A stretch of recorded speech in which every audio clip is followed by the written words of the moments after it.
Hello viewers, welcome back to my channel. இது ஏன் சமையலறை. இன்றைக்கி நம்ம சேனலில் முருங்கைக்காய் சாம்பார் ரெசிபி தாங்க பார்க்க போகிறோம். வீடியோக்குள்ளே போகிறதுக்கு முன்னாடி உங்களுக்கு இந்த வீடியோ பிடிச்சதுன்னா வீடியோவை லைக் பண்ணுங்கள், ஷேர் பண்ணுங்கள், நம்ம சேனலையும் சப்ஸ்கிரைபும் பண்ணிடுங்க. முருங்கைக்காய் சாம்பார் செய்கிறதுக்கு முதல்ல ஒரு பேனில் கொஞ்சமாக எண்ணெய் சேர்த்துக்கலாம்.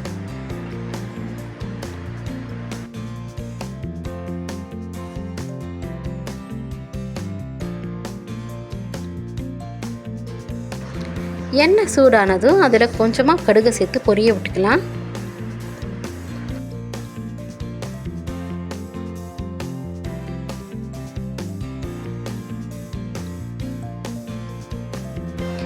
கடுகு பொரிஞ்சதும் அதில் ஒரு 10-15 சின்ன வெங்காயத்தை சேர்த்து நல்லா வதக்கி விட்டுக்கலாம்.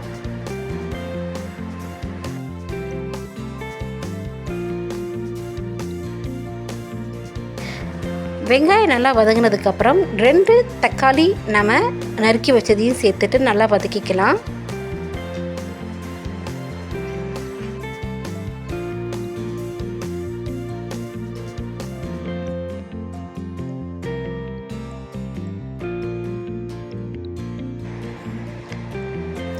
வெங்காயம் தக்காளியும் நல்லா வதங்கிருச்சுங்க. இப்போ இந்த ஸ்டேஜில் கொஞ்சமாக கருவேப்பிலையும் வரமிளகாயும் சேர்த்து ஒரு 2 நிமிஷம் வதக்கிக்கலாம்.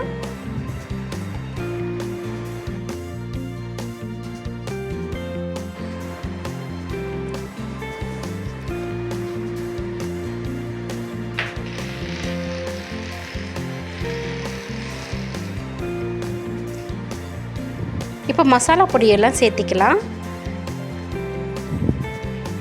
1/2 ஸ்பூன் மஞ்சள் பொடி, 1 ஸ்பூன் தனி மிளகாய் பொடி,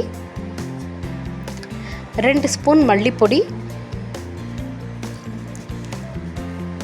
1 ஸ்பூன் வீட்டில் அரைச்ச சாம்பார் பொடி,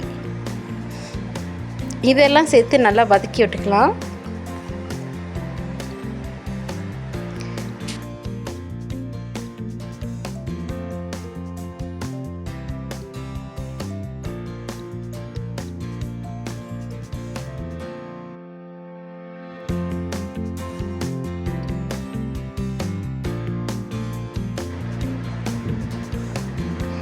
இப்போ மசாலாவோடைய பச்சை வாசனையெல்லாம் போனதுக்கப்புறம் ஒரு நெல்லிக்காய் சைஸு புளி எடுத்துகிட்டு தண்ணியில் நல்லா கரைச்சி வச்சுருக்கேன். அந்த புளி தண்ணியை சேர்த்திக்கலாம்.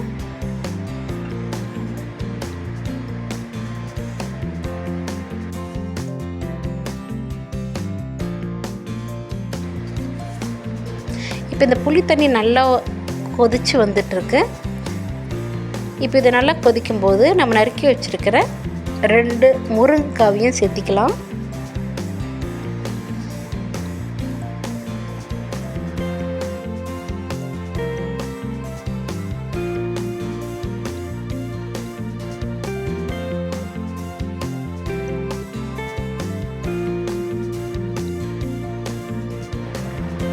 இப்போ தேவையான அளவு உப்பு சேர்த்திக்கலாம்.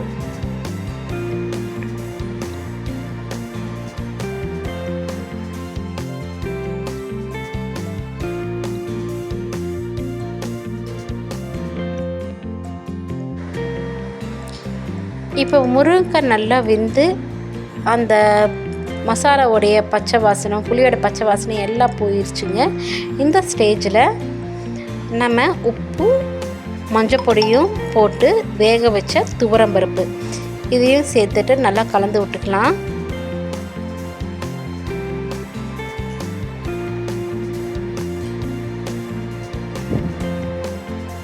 பருப்பு சேர்த்ததுக்கப்புறம் ஒரு 5 நிமிஷம் நல்லா கொதிக்கட்டும்.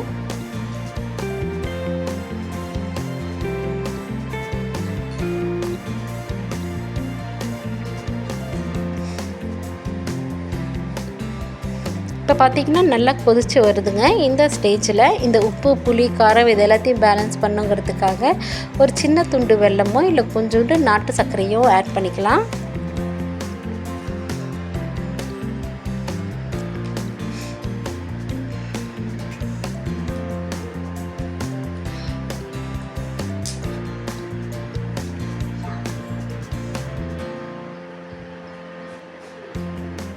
அவ்வளோதாங்க, நம்மளுடைய சூப்பரான முருங்கைக்காய் சாம்பார் ரெடி. இது இட்லி கூட, தோசை கூட, சாதத்து கூட எல்லாம் சூப்பரான ஒரு காம்பினேஷன். ட்ரை பண்ணி பாருங்கள். தேங்க்யூ ஸோ மச் ஃபார் வாட்சிங்.